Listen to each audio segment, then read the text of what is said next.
YouTube channel. तो आज का जो उन्वान है वो इसके ऊपर है कि किस तरह आप दूसरी चीज़ें अफोर्ड कर सकते हैं, क्योंकि जब आप कहीं बाहर आते हैं तो जब आप कहीं बाहर आते हैं तो अक्सर लोग ये बोलते हैं अमीर हो गए हो, ये हो गए हो, वो हो गए हो।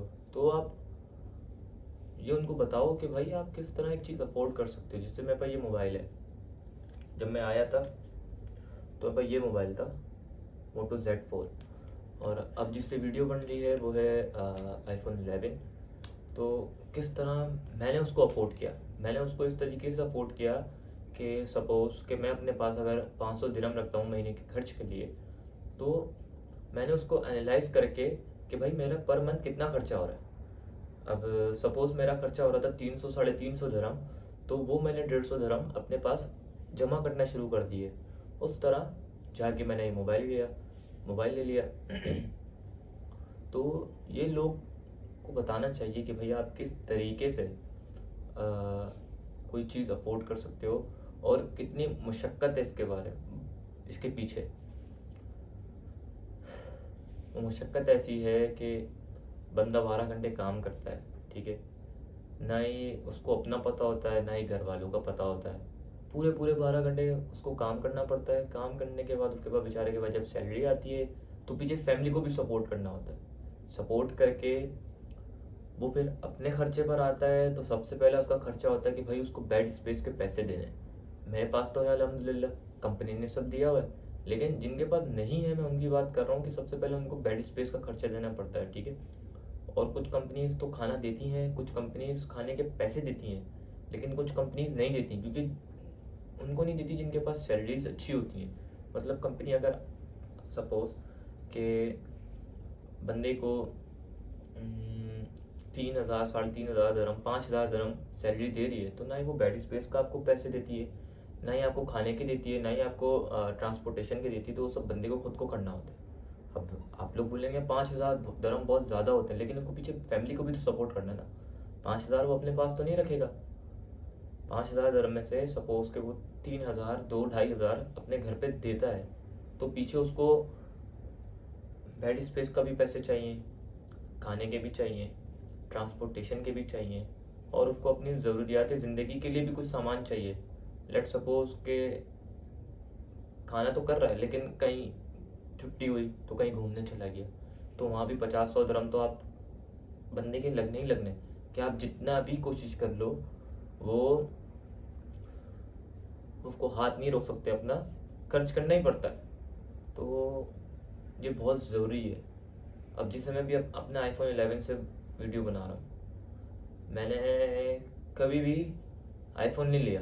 एक दफ़ा लिया था, वो iPhone 6 लिया था, iPhone 7 लिया था, जब मैं अपनी वो कुकिंग की वीडियोस बनाता था तब मैंने लिया था। और उसके बाद मैंने अब लिया। अब मुझे यहाँ पे आए हुए कोई 6-7 महीने हो गए। तो बोले यार तुमने किस तरह अफोर्ड कर लिया, ये कर लिया वो। अब भाई यहाँ पे बंदा अपनी एक सैलरी से, अगर उसकी सैलरी 1500 भी 2,000 भी दरम है, तो अपना आराम से iPhone 11 12 13 आराम से ले सकता है। लेकिन वो ले सकता है जिसको पीछे फैमिली को सपोर्ट नहीं करना। और जिसको फैमिली को सपोर्ट नहीं करना वो आराम से ले सकता है। जिसको करना है तो बेचारा वो 2 साल भी लगा रहेगा ना, वो नहीं ले पाएगा। ऐसी बात नहीं है मैं भी फैमिली को सपोर्ट नहीं करता, अल्हम्दुलिल्लाह मैं भी सपोर्ट करता हूँ। लेकिन अब ये बंदे के ऊपर खुद होना चाहिए कि यार क्या करना है। क्या मैं अपना पूरे हफ्ते के लिए ग्रॉसरी भी करता हूँ कि भाई मुझे जब रात में भूख लगे तो मैं कुछ खा लूँ, ठीक है। फिर मैंने मोबाइल भी ले लिया, कहीं घूमने फिरने जाना है तो वहाँ भी पैसा खर्च करना है। तो मेरे लिहाज से ये बंदे के खुद के ऊपर होना चाहिए कि बंदे को क्या लेना है क्या नहीं लेना। अब यहाँ पे मेरा जो ख्याल है कि बंदा गाड़ी यहाँ पे आराम से ले सकता है, बनिस्बत कि अगर आपको लाइसेंस लेना है गाड़ी का लाइसेंस आपको 8,500-9,000 धर्म का मिलता है। गाड़ी आपको 4-4,500 धर्म की मिल जाती है। तो आप इमेजिन करो कि बाइक जो है वो आपको 2,500-3,000 धर्म की मिल जाती है, लेकिन उसका लाइसेंस 7-8 हज़ार का लेना पड़ता है। तो ये बहुत ज़्यादा इम्पॉर्टेंट है सबके लिए कि भाई किस तरह अपने आप को मैनेज करना है। क्योंकि दुबई में अभी, हाँ, दुबई में मेरा भी एक दोस्त भी आ रहा है इंशाल्लाह। वो सैटरडे को सुबह आ जाएगा। मैं उसको लेने तो नहीं जा पाऊँगा क्योंकि फिर मेरी सुबह ड्यूटी होगी, लेकिन वो भी आ रहा है। तो मैंने भी उसको भी बहुत समझाया, मैंने कहा भाई देख, आ रहे हो तो ये चीज़ें नोट डाउन कर कर आओ। अभी वो 2 महीने विजिट पर आ रहा है, विजिट वीज़ा पर आ रहा है 2 महीने के लिए। उसको क्या करना है क्या नहीं करना मैंने उसको सब बताया कि भाई, मैंने कहा अपने साथ मेडिकेशन वगैरह सब लेकर आओ अपने साथ, ठीक है।